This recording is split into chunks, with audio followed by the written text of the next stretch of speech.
Hey, I'm gonna tell you a story. I was a student here a long time ago, and when I was in class one day, our professor said, "Hey, I want you to write a paper, and the prompt for the paper is, who is God?" Excuse me? Like, what? And she said, I want you to not only write a paper, but I want you to interview somebody and ask them the question, who is God? Who is God to you? So I figure out who I'm going to interview. I sit down with her and I said, all right, I have a question for you. My question is, who is God to you?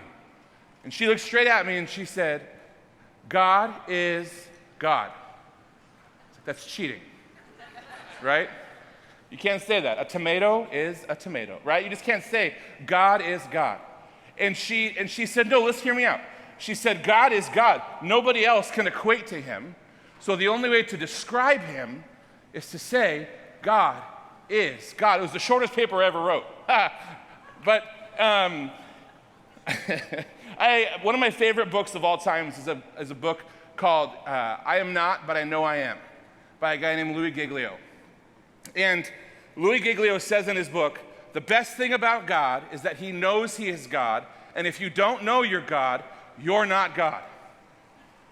I'll say it again, that sentence had a lot of turns to it, okay? The best thing about God is that he knows he is God, and if you don't know you're God, you're not God.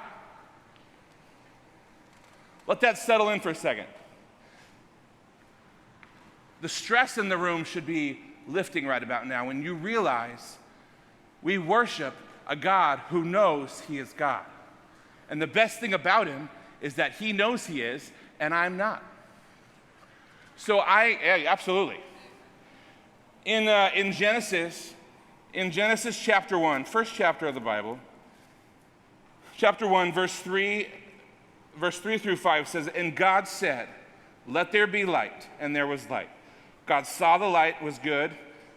He separated the light from the darkness. God called the light day, and the darkness he called night. And there was evening, and there was morning, the first day.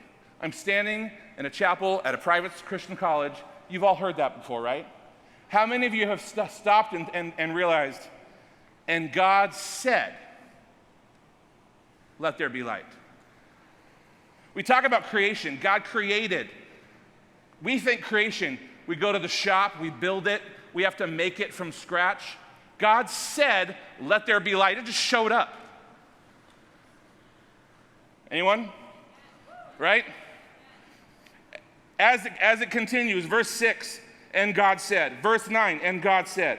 Verse 14, and God said. Verse 20, and God said. Verse 24, and God said. God said it, and it just showed up. If I said, let there be a horse, and it showed up on stage, first of all, run, because that's terrifying, right? Can you imagine? Can you imagine going, and God said, let there be a horse, and it just showed up? Jason, that doesn't work, right?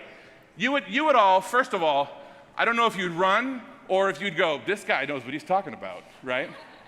How crazy would that be? God said it, and it just showed up.